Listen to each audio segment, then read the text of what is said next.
placer estar nuevamente con ustedes desde Al Diván con el Dr. Castillo. Estamos grabando en la ciudad de Cajicá, en Bogotá, Colombia. Los que no conocen Colombia es en Sudamérica. Y hoy yo he dicho muchas veces que traigo siempre invitados especiales. Este no es especial, es repetido, o más bien repetida. Pero especial. No, eres súper especial, porque es la primera vez que repetimos en Al Diván con el Dr. Castillo. Mi invitada, la doctora Monique Chaler.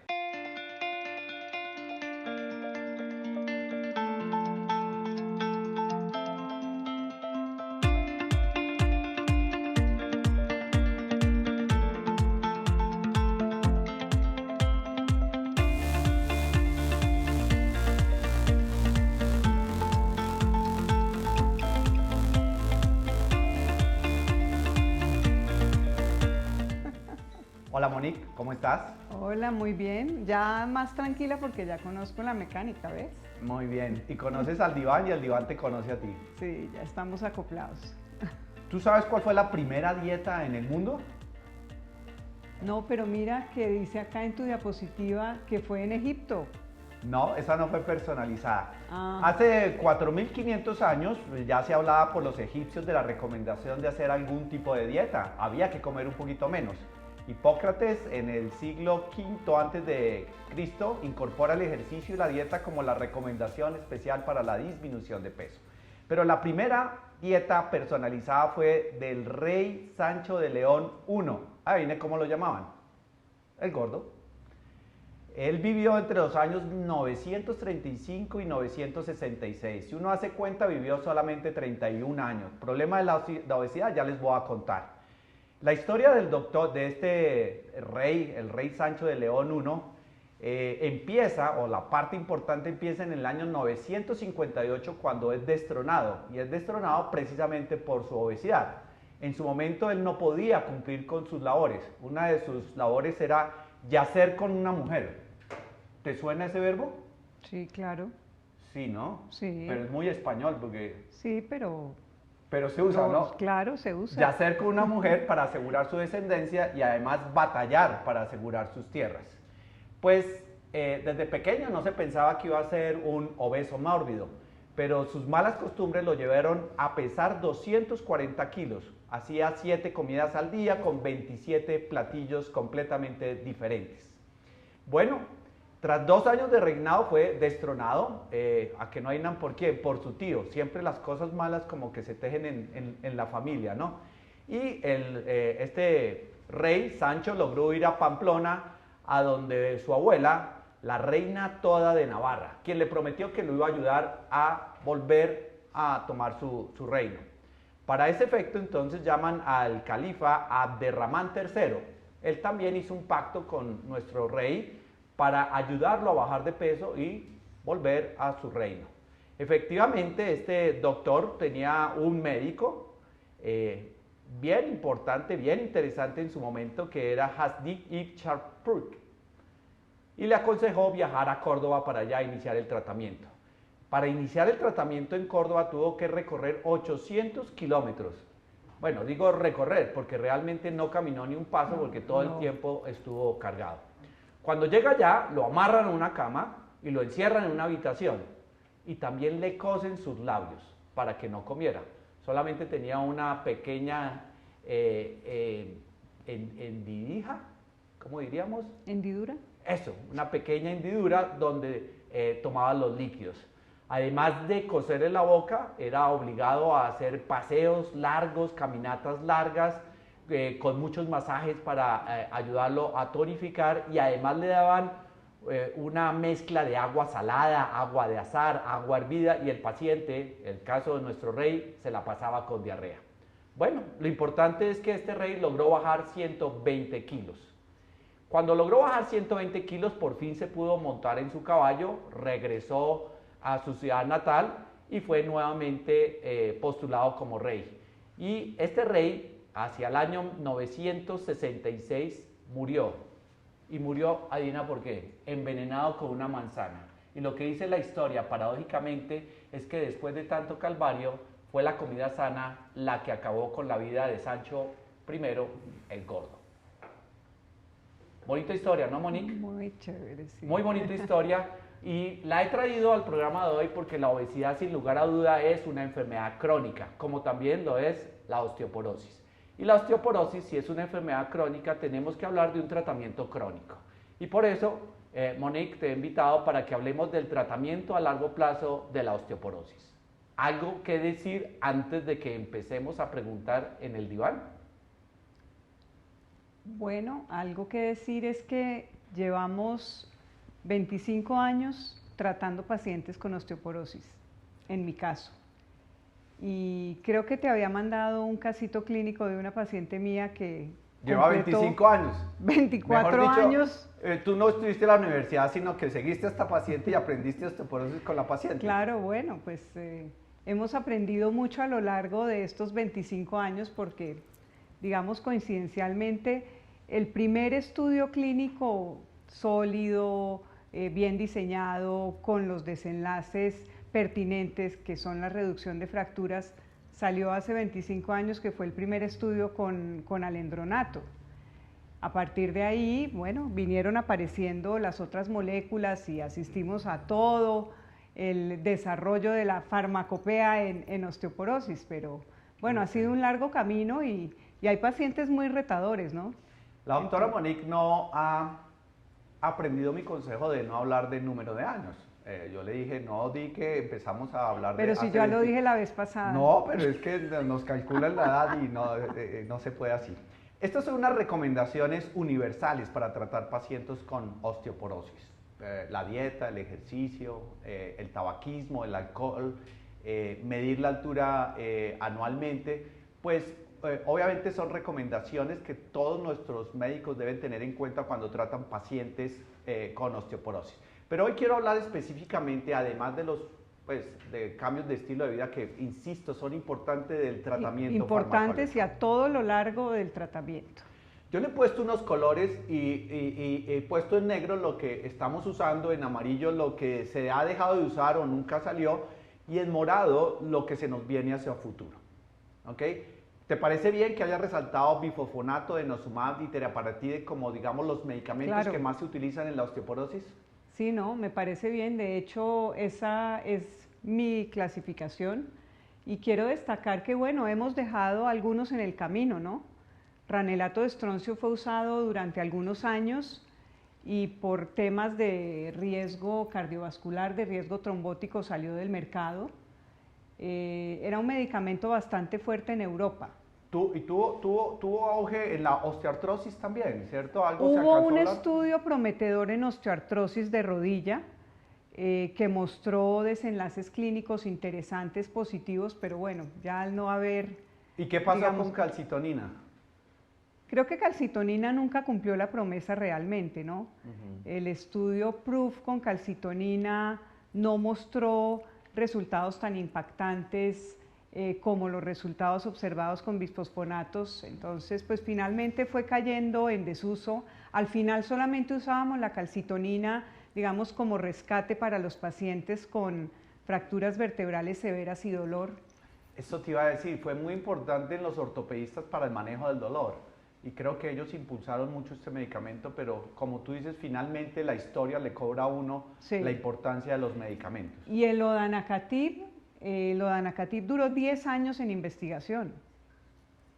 Y nunca salió. Y nunca salió. Eso es lo que sucede muchas veces. Era muy prometedor. Yo quiero que de los 5 primeros, los que están en negro, me diga muy brevemente, porque es lo que vamos a hablar, en el tiempo, ¿cómo los ves? Es decir, ¿qué pasa con el manejo crónico de los bifosfonatos, del denosumab, del teriparatide, del SERMS y de la terapia de reemplazo hormonal? Una frase de cada uno. Bifosfonatos, en el tiempo. ¿Qué se te viene a la cabeza? Bueno, bisfosfonatos, vacaciones. ¿Vacaciones se te viene? Sí, se viene el término vacaciones, es aplicable a bisfosfonatos. Perfecto. Y a ningún otro medicamento. De eso seguramente hablaremos más adelante. Muy buena asociación. Denosumab. Denosumab, riesgo alto de fractura. Resultado, No vacaciones. No vacaciones. No Ok. vacaciones. Ya me estoy yendo con los bifosfonatos, entonces, por aquello de las vacaciones. No, porque es que aquí yo te había pintado, yo te había Digo, mandado una estoy diapositiva terminando con año y estoy cansado, necesitamos vacaciones. Ay, sí, bueno, por eso es que hablo tanto de la palabra vacaciones, creo. porque este año no hemos tenido. No hemos tenido. Ha sido un año largo sin vacaciones. Muy bien. Teriparatide. ¿Qué se te viene a la cabeza? Osteoformador, buen medicamento, hay que saber cuándo ponerlo. Muy 2 bien. años, 2 años. 2 años nada más. SERMs. SERMs, muy poco uso. Realmente los SERMs fueron lanzados al mercado hace muchos años y creo que no los usamos para tratar osteoporosis definitivamente. Ni como endocrino, yo lo he usado en los últimos Y no 5 sé- años, yo creo. Y no sé los ginecólogos que tanto lo utilicen, pero Aquí traeremos un experto Y para le que nos cuente. preguntarás. ¿Y terapia de reemplazo hormonal? bueno, la terapia de reemplazo hormonal la acabó el WHI a pesar de todos los intentos por rescatarla.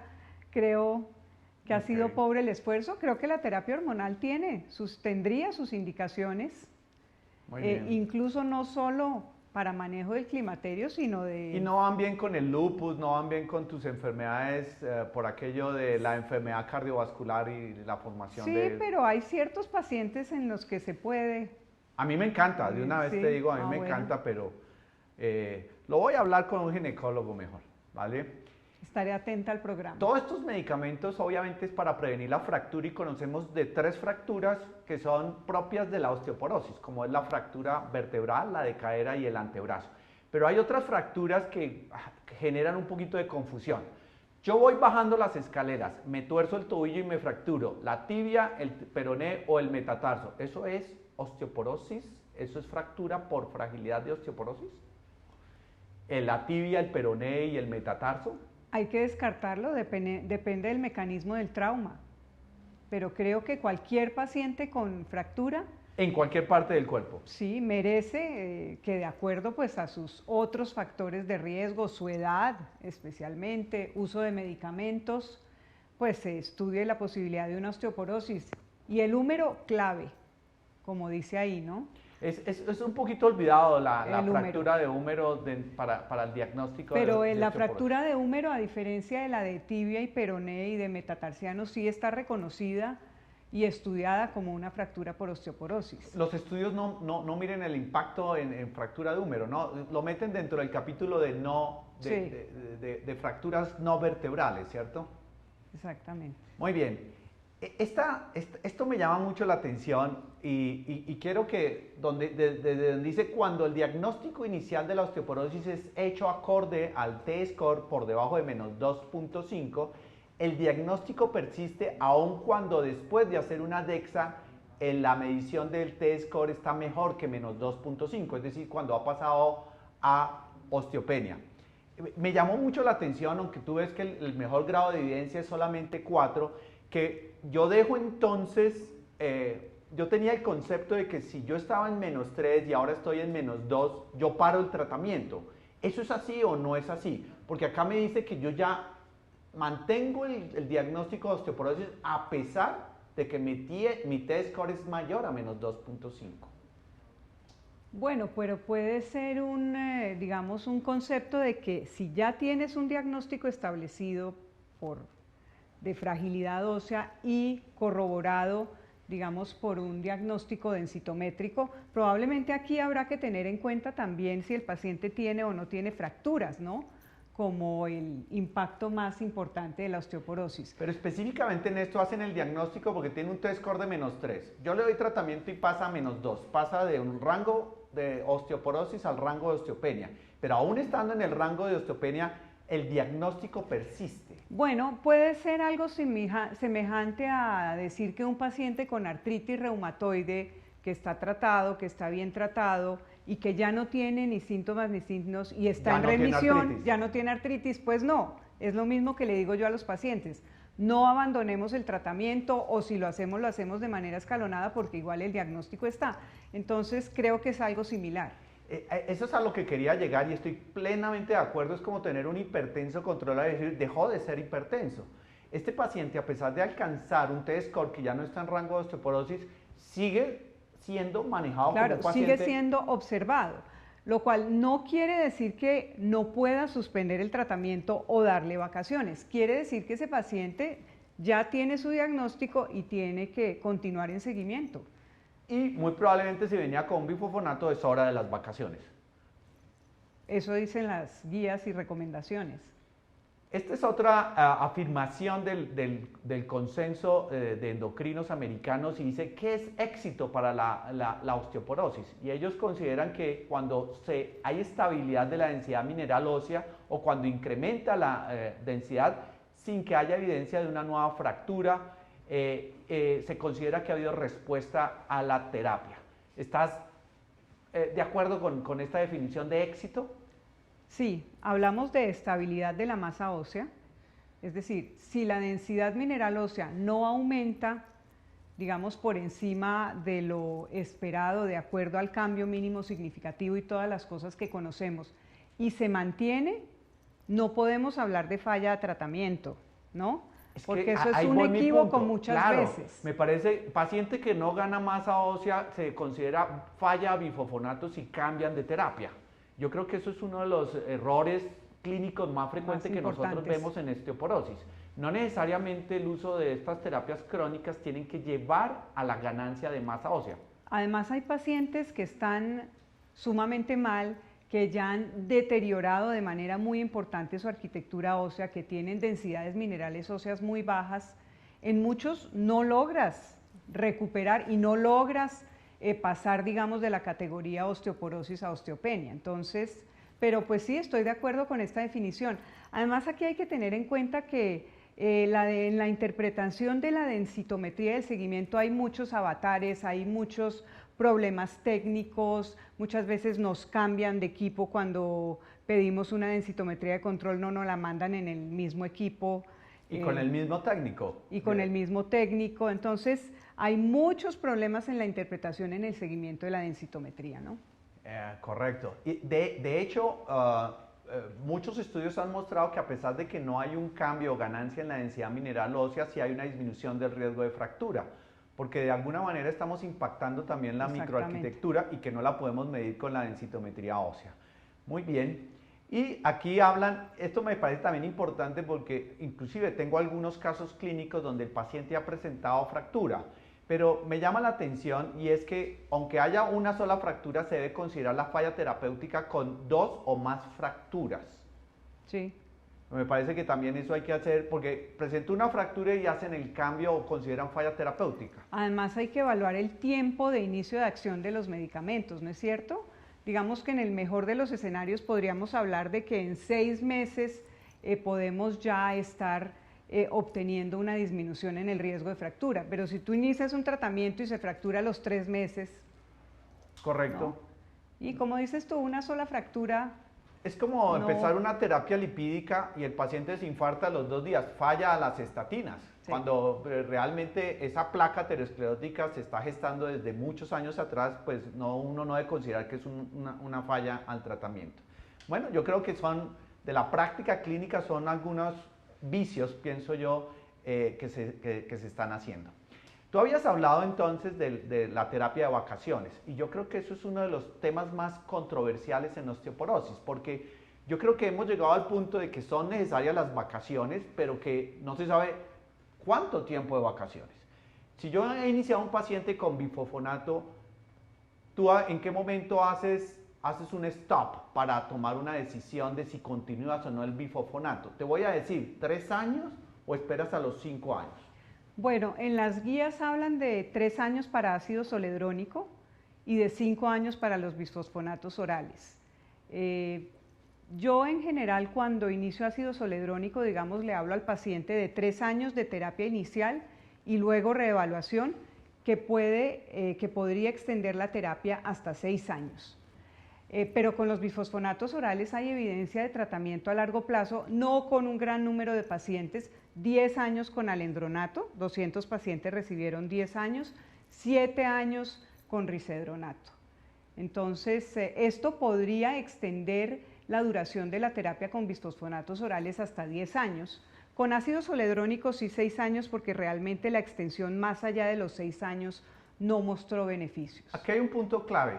Si estás con un bifosfonato oral, tú dices que hasta 5 años. ¿Qué pasa si a los 3 años haces una densitometría y se ha estancado? ¿Sigues hasta los 5 años o tomas una decisión de cambiar de Probablemente no, digamos este límite de 5 años sería para los pacientes un poquito más complejos, con enfermedad un poco más avanzada, pero diría yo que si tú tienes un paciente que está en estadios iniciales de la enfermedad, que responde bien, puedes llegar hasta los 3 años. Digo, esto es un arte, finalmente es un arte y cada paciente es diferente, cada caso es diferente y lo podemos, digamos, manejar teniendo en cuenta ciertos cambios. Insisto porque el bifosfonato es quizás de los medicamentos más usados como terapia inicial en el tratamiento de la osteoporosis. Si a los 3 años este paciente pasa de estar en el rango de osteoporosis al rango de osteopenia, ¿tú le das vacaciones? Sí. Yo también. Ah, bueno, menos mal. Menos mal. También, pero le doy vacaciones, no le doy salida al paciente. Lo seguimos observando porque creo que hemos insistido que esto es una terapia o es una enfermedad crónica y necesita una terapia, puede que ya no farmacológica, pero debemos mantener los cambios de estilo de vida y hacer probablemente una nueva densitometría porque este paciente tiene el riesgo de volver a caer en el rango por debajo de menos 2.5, sí. Caso en el cual tú reiniciarías un bifosfonato o pasarías a otro tipo de terapia. Yo creo que reiniciaría el bisfosfonato, depende del paciente nuevamente. ¿Sí? Si es un paciente con otras características, un paciente de mayor edad, con una fractura previa, alto riesgo de fractura, T-score muy bajo, probablemente iniciaría denosumab y dependiendo del caso, paciente con fractura vertebral, paciente con altísimo riesgo de fractura, iniciaría un osteoformador y posteriormente continuaría con otro medicamento. Por eso yo creo que se ha acuñado el término vacaciones. Estás aquí, sales a vacaciones, en una empresa sales a vacaciones y te vuelven a contratar, es decir, no te echan. Entonces yo creo que el término de vacaciones en bifosfonatos es porque terminas el bifosfonato y muy probablemente retomas el bifosfonato. Obviamente si en ese periodo de vacaciones han pasado eventualidades, qué sé yo, y el paciente ya llega con un nivel muy bajo, uno puede reconsiderar una droga más potente como el denosumab, ¿cierto? Sí, exacto. Muy bien. Esto es la afinidad que tienen los bifosfonatos al hueso. El que más afinidad tiene es el solendronato, luego el alendronato y el resironato. Y por eso ellos dicen que el periodo de vacaciones debe ser más largo dependiendo de la afinidad. Entonces, las vacaciones más largas para solendrónico, luego alendronato y luego resironato. Pero en esto estamos aprendiendo sobre las vacaciones de los medicamentos. Y lo que tú dices es muy importante. Hay que individualizar al paciente, ¿no? Yo te traigo un caso. Esto es una mujer de 61 años y mira que tiene un T-score en columna de menos 3.1 y en cuello femoral de menos 1.6. ¿Sí? Diagnóstico, osteoporosis. No hay que hablar de osteoporosis en columna. Porque no tiene otros factores de riesgo sino la menopausia. ¿Temprana o edad normal? Bueno, no voy a entrar en detalles, pero mira que esta paciente cuando llega al servicio ya tenía 8 años de alendronato sin historia de fracturas y me llega con esta densitometría y no tengo la anterior. No puedo saber si mejoró o no mejoró. Tú sabes que esos pacientes llegan a la EPS, han perdido todo, pero lo único que tengo en este momento, la foto del día, es que lleva 8 años de tratamiento con alendronato. ¿Con buena adherencia? Porque ese es uno de los problemas con el alendronato, ¿no? Sí. Que podría interferir en un buen resultado terapéutico. Eso que vamos a tener un programa dedicado a la adherencia. Pero vamos a suponer que estamos con la mujer ideal, que se la toma cada 8 días como debe ser, con adecuados niveles de vitamina D y garantizándole 1200 miligramos. Es decir, la mujer ideal, pero después de 8 años con alendronato, esta paciente llega todavía con un T-score en columna de menos 3.1, pero el cuello femoral está bien. ¿Qué haces con esta paciente? ¿Cuáles serían las posibilidades? Bueno, tiene radiografía de columna vertebral, hay que pedirle una radiografía de columna a ver si no tiene fracturas. ¿Ha perdido estatura? No lo sabes. Ha perdido estatura. No me vas a dar más elementos para la discusión. No te voy a dar más elementos. Bueno, Es la mujer ideal, no ha perdido talla, no tiene dolor. ¿cómo está su dentadura? ¿Ha perdido piezas dentales? ¿Es No, trampa, candidata? eso es trampa. No me haga esa pregunta. ¿Qué haces con esta paciente ideal? ¿Le Ideal, suspendes al aleandronato? Lleva 8 años. probablemente lo suspendería. ¿Y la metes en vacaciones? Probablemente me atrevería a darle un periodo de vacaciones antes de embarcarme en otro antirresortivo. Sobre todo porque es a nivel de columna, ¿no? Y uno sabe que los bifosfonatos tienen un efecto residual a nivel de columna, que Sí. no ha sido demostrado en cadera. Probablemente la observaría si no la conozco bien. Yo sé que es un poco atrevido que yo diga esto, pero es que aquí si no terminamos en un encarnizamiento terapéutico solo con el objetivo de subir un T-score que muchas veces no va a aumentar. Pero esa es la realidad, es lo que uno ve en la, ¿Sí? en la práctica, ¿no? Se ensañan con el T-score, Sí, con el sí. T-score. Muy bien, ahora yo te voy a facilitar las cosas. Esta paciente realmente me la mandan porque tiene un diagnóstico de osteonecrosis mandibular. Y cuando yo confronto a la paciente qué es lo que han definido ellos osteonecrosis mandibular, es que se le están aflojando los dientes. Ese es el diagnóstico que viene Pero ahí con el hay que viene. muchas causas, digamos, para aflojamiento dental, ¿no? Pero Y no es para criterio de pérdida de piezas. osteonecrosis, que es tener No, una obviamente. úlcera que no sana por 15 días. ¿Quién te más la o menos. mandó, el odontólogo? No me acuerdo, pero me llega por esa razón. Pero el diagnóstico viene desde odontología, ¿no? Que tiene, a ella le dijeron que No, tenía además los osteonecrosis odontólogos mandibular. entran en pánico cuando oyen la palabra bisfosfonato. Correcto, correcto. Y ha sido todo un reto aprender un poquito a manejar esa nueva interacción de colegas que tenemos con los odontólogos. Claro, y es un pánico que se transmite fácilmente al paciente. Y Indudablemente. eso era lo que quería entrar. Uno de los problemas, tú hablaste de los bifosfonatos. Bueno, pero cuéntame, ¿qué hiciste con ella? Te la mandé. Te la remití, claro, yo te la remití. No, eso es trampa, tú sabes que tú no me puedes hacer preguntas. Muy bien. Y yo quería traer esta diapositiva porque obviamente la magnitud del problema de la osteonecrosis resulta insignificante versus los beneficios que tienen los bifosfonatos. Ustedes ven ahí, o todos podemos ver, la probabilidad de tener una fractura es del 25% en el resto de nuestra vida y que con el uso de una terapia disminuye un 50%, baja a 12.5%. Y no se ve en la franja de la osteonecrosis. Es decir, que realmente es un problema insignificativo, o insignificante, perdón, respecto a los beneficios que puede tener la terapia con bifosfonatos. Y creo que a esto se le ha dado un boom muy grande y que no se correlaciona con realmente los beneficios clínicos que tienen los bifosfonatos. Esta me gusta, ¿no? Porque más o menos uno ve la proporción de pacientes que mejoran cuando le hacemos una intervención farmacológica, por decir algo, de 40% pasa al 20% y cuando vemos los problemas no aparece ni siquiera la osteonecrosis mandibular. De hecho, tú fuiste partícipe de este consenso de expertos de osteonecrosis mandibular. Cuéntanos en 2 minuticos cuáles fueron los principales hallazgos o las principales conclusiones de este consenso. Bueno, estos fueron unas recomendaciones, fue una iniciativa de nuestro grupo Hueso Saludable de la Fundación Santa Fe, grupo multidisciplinario, endocrinología,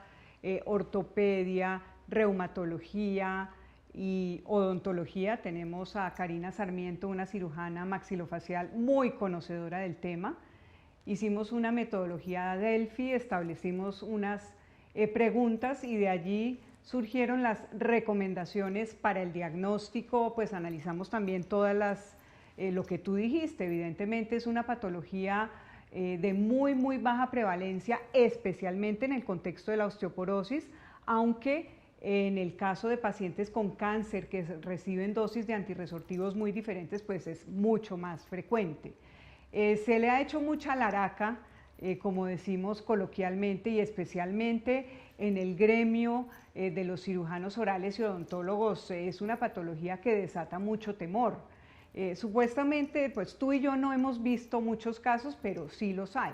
Entonces, el objetivo del consenso fue realmente hacer unas recomendaciones de acuerdo a los, digamos, a los niveles y a las categorías. Hicimos mucho énfasis en todo lo que hay que hacer con respecto a higiene y cuidado dental desde la infancia, promover un poquito que el médico especialista o que el clínico conozca acerca de prevención, digamos, de patología dental en sus pacientes, porque nosotros literalmente ni le mirábamos la boca a los pacientes antes de que oyéramos hablar de esta patología. Estudiamos un poquito el tiempo en relación al tiempo de uso de bifosfonatos y la probabilidad de desarrollar esta patología y digamos, recomendaciones acerca de si se debe suspender o no se debe suspender el bisfosfonato. Mejor dicho, lo que yo quiero es que... Paciente que va a ser sometida a extracción dentaria y lleva menos de 3 años con un bifosfonato oral o menos de ácido solendrónico. Conducta. Si hay que hacer la extracción dental, pues se debe hacer. Digamos, no hay lugar ahí a suspender o a esperar un tiempo después de suspender el bisfosfonato para hacerlo, porque igual ya lo dijimos, los bisfosfonatos permanecen en el hueso. Entonces, ¿cuánto tiempo antes hay que suspenderlo? Ni siquiera lo sabemos. Correcto. ¿Y más de 3 años preferirías aplazar la extracción o la misma conducta? Eso es independiente del tiempo. Todo depende del paciente, pero si tú tienes un absceso, un diente en muy mal estado, un hueso en muy mal estado y tienes que hacer la extracción, la tienes que hacer. Entonces, también en el consenso se establecieron recomendaciones muy específicas acerca de cómo hacer los procedimientos. Ok, no me amplíes porque no van a leer entonces tu consenso. No, pero entonces que lo lean, los invito a leerlo. El consenso está publicado en Archives of Osteoporosis de Perfecto. Este año. Ahí va a aparecer la referencia. Otra pregunta. ¿Todo paciente que se va a iniciar una terapia antirresortiva debe ir al odontólogo? Yo diría que sí. Yo diría que no. ¿Tú dirías que no? Oh. No sé, yo creo que el médico general puede hacer, yo sé que quedó en el consenso, pero esto ha generado muchas limitaciones en las CPS, ¿no? Y siempre termina donde el odontólogo y te va a decir que no. No sé si el médico tiene la capacidad de hacer lo que tú mencionaste muy bien, una inspección bucal, y si no ve nada grave, iniciar el bifosfonato. Sí, obviamente sí. Obviamente tienes razón en que eso puede limitar y entorpecer un poquito el inicio de un tratamiento. Me ha pasado, lo que hemos mandado al odontólogo, los pacientes no quieren hacerse el tratamiento porque les han contado lo que pasa con la osteonecrosis, pero no le dicen que es en el 0.01% de los casos. Pero ¿no? Eso sí, bueno, parte del objetivo que queríamos con este trabajo era concientizar un poquito al gremio de los odontólogos y tener como un acercamiento a este respecto, y creo que es un trabajo por hacer. Y bueno, no puedo dejar pasar a la doctora Monique Aldiván si no le pregunto sobre la importancia del C-telopéptido. Tuvimos mucha discusión durante las reuniones del consenso sobre este punto. Acuérdate que la recomendación de usar los C-telopéptidos proviene del artículo del doctor Marsh, un cirujano maxilofacial, en donde encontró mayor probabilidad de osteonecrosis de los maxilares en pacientes por debajo de cierto nivel de C-telopéptidos. De allí que digamos, la solicitud o la realización de este examen se haya disparado y especialmente recomendado por los odontólogos. Entonces aquí nos encontramos en una situación un poquito complicada en la que los odontólogos le exigen a sus pacientes antes de tener un procedimiento dental el tener un C-telopéptido. Gente como Karina Sarmiento, nuestra cirujana oral, recomienda hacer los C-telopéptidos, pero otros miembros del grupo no estuvieron de acuerdo. Entonces, pues la recomendación es analizar cada caso en particular. Creo que los C-telopéptidos son muy importantes para evaluar, por ejemplo, el tratamiento con denosumab, porque sí reflejan realmente, acordémonos que denosumab es un antirresortivo potente inhibidor de la resorción ósea, y cuando hay una suspensión del denosumab hemos visto en los estudios cómo incrementan rápidamente los niveles de C-telopéptido. Entonces yo creo que para monitoreo post descontinuación de denosumab, por ejemplo, puede ser interesante, y en el contexto de paciente que va a ser sometido a un procedimiento dental también puede ser indicado. Sí, hay que recordar que el C-telopéptido normal en la mujer menopáusica o posmenopáusica se aumenta porque aumenta la actividad resortiva por el aumento a su vez del número de actividad osteoclástica. Y estos medicamentos, como tienen una capacidad antirresortiva, pues disminuye el C-telopéptido de tal manera que tendría alguna lógica de medirlo o al menos de solicitarlo para mirar cómo está la actividad antirresortiva. Pero como tú dices, esto ya llevado a la evidencia, pues es uno o dos estudios que demuestran, y en nuestro medio realmente hemos tenido dificultad para la medición del C-telopéptido. Y esta es otra complicación de tratamiento crónico, que es la fractura atípica. Pero miren, se estima que el tratamiento de 1000 mujeres con osteoporosis hasta por 3 años se asocia a una sola fractura atípica, pero está previniendo 100 fracturas por osteoporosis. Es decir, es una relación de 1 a 100 y creo que no debe ser, entre otros, un argumento fuerte para no utilizar los bifofonatos. Casualmente la primera que vi es una paciente bien interesante, era una paciente que tenía un síndrome de Turner, no tenía hormona femenina, por lo tanto tenía una densidad mineral ósea muy baja, llevaba 17 años tomando bifofonatos. Y como se fracturó el fémur, le dijeron tómese el doble.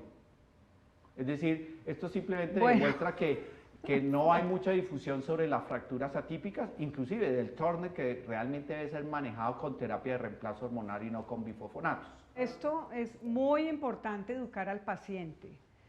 Tal vez el mensaje que yo quiero dejar acá es que hay que hablar con el paciente, hay que explicarle al paciente los beneficios, hay que explicarle también los riesgos, pero con la dimensión que se merece. Exactamente. Porque y yo creo que en eso tenemos que ser proactivos. Cuando le vamos a iniciar, te van a decir esto, te va a pasar esto, hay que entender que eso sí puede pasar, pero mostrarle la tasa de eventos secundarios, y yo creo que con eso le damos tranquilidad, y en eso hemos fallado los médicos. Mucho, mucho. Muy bien. Este es el Freedom, el estudio pivotal de denosumab, y donde, a diferencia de los bifofonatos, uno ve que la ganancia no tiene un límite. Interesante. Y ahora en terapia crónica quiero que hablemos de denosumab, que también tiene su estudio pivotal y su estudio de extensión. Y aquí lo ves. ¿Qué nos puedes decir del estudio Freedom? Bueno, es el estudio de extensión más grande, ¿no? O sea, no tiene comparación con los otros estudios porque aquí fueron más de 4000 pacientes. Entonces, miremos primero la densidad mineral ósea y vemos cómo el incremento de la densidad mineral ósea tiene un comportamiento muy diferente al comportamiento con el uso de bisfosfonatos, que llega a una meseta, ya sabemos, al cabo de 3 años. Aquí miren cómo en promedio un incremento en columna de 21.7%. Y no solo eso, sino también había un incremento muy importante de densidad en cadera total hasta 9.2%. Entonces, son ganancias en masa ósea que no se ven con otros tratamientos antirresortivos. Para un momentico, ¿esto puede ser una indicación para inicio de terapia con denosumab y no bifofonato con T-score demasiado bajos? Sí, efectivamente. ¿Aún sin fractura ni nada, como primer antirresortivo? Si tú lo consideras así, especialmente en personas de alto riesgo como personas mayores de 75 años, y allí tenemos el apoyo del estudio post-hoc del Freedom, ¿no? De los muy pacientes de alto riesgo. De los pacientes de alto riesgo, en los cuales el nivel de protección para fractura de cadera aumenta a 62%, que no se ve con ninguna otra molécula. Correcto. Y bueno, vemos acá el comportamiento de las fracturas de cadera y de las fracturas vertebrales, que se mantiene la disminución en el riesgo, ¿no? Entonces, es un estudio bien interesante que nos ilustra sobre la dinámica de la enfermedad, porque claro, a este respecto, digamos, si nos apoya el tratamiento a largo plazo con denosumab. Porque aquí hay algo un poquito controvertido. Muchos, lo he oído de algunos speakers que dicen que no hay una buena correlación entre la ganancia de masa ósea y el riesgo de fractura, al menos con bifofonatos. Pero eso queda completamente desvirtuado con denosumab, donde este estudio efectivamente nos muestra que cada vez que yo voy ganando masa ósea se va reduciendo el riesgo de fracturas. Exactamente. Cuando se comparó y se correlacionó el incremento en densidad mineral ósea en cadera, se vio cómo estos pacientes que más aumentaban densidad mineral ósea eran los que menos tenían fracturas no vertebrales. Me parece que eso es trascendental, es un punto que hay que rescatar del estudio Freedom. Y bueno, al final, consenso de ACON, nuevamente tú participando con la doctora Medina, con el doctor Rosero, y esto es lo que quedó en tratamiento a largo plazo en el manejo de la osteoporosis. Entonces yo creo que a modo de resumen, pues nos cuentes un poquito de esto. Bueno, aquí tenemos entonces lo que ya vimos, ¿no? Duración del tratamiento de acuerdo a cada uno, a lo que aprendimos de cada uno de los estudios pivotales. Y aquí tenemos los desenlaces esperados o no esperados durante ese tratamiento. Primero, establecer si es un paciente de muy alto riesgo, por ejemplo, que haya tenido fractura previa o fractura durante el tratamiento, que tenga pérdida de densidad mineral ósea, acordémonos, no estabilidad, T-score de menos 2.5 o una mala adherencia. Si alguno de estos factores o varios se cumplen, no hablamos de vacaciones y podemos irnos a la extensión mayor del tratamiento o a cambiar a otro tratamiento. Hablamos de extensión, entonces, en el caso de que aparezca alguno de estos factores, y nos iremos al tiempo máximo aprobado para cada uno de estos tratamientos. Alendronato de 5 a 10, zoledrónico de 3 a 6, denosumab no lo podemos extender más de los 10 años y teraparatides definitivamente pues no hay la opción. Tiene sus 2 años y punto. Exactamente. Y en la parte de abajo es que haces secuencia. Bueno, la terapia secuencial creo que tienes otro programa. Correcto.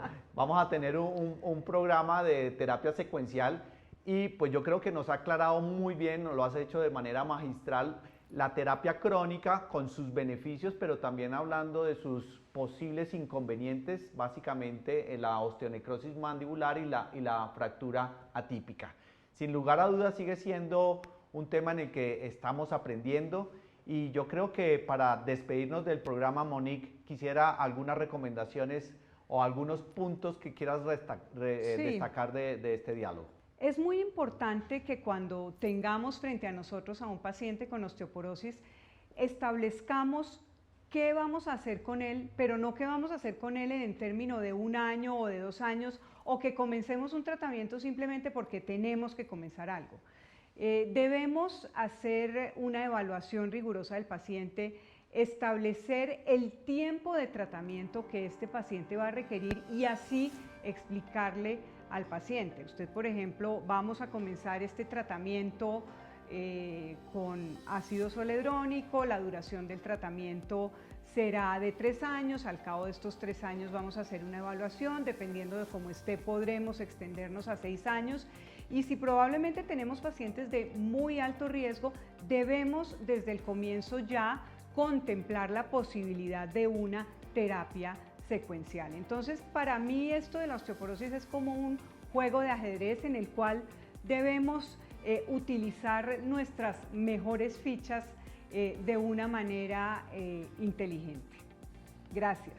Monique, no, yo Gracias te tengo por que invitarme nuevamente. agradecerte de estar aquí. Yo creo que tu experiencia es muy importante, no por el tiempo que llevas en el manejo de la osteoporosis, que es claro que son alrededor de 25 años, sino que realmente eres una persona actualizada en el tema, pero que por algo has sido invitado a todos los consensos que tienen que ver con hueso.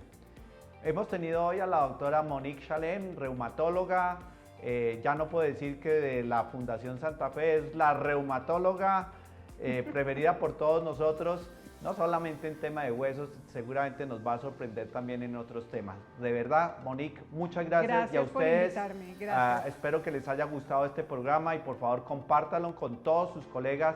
Hoy ya tenemos nuestra página www.aldivanconeldoctorcastillo.com donde pueden bajar nuestros programas. Hasta la próxima.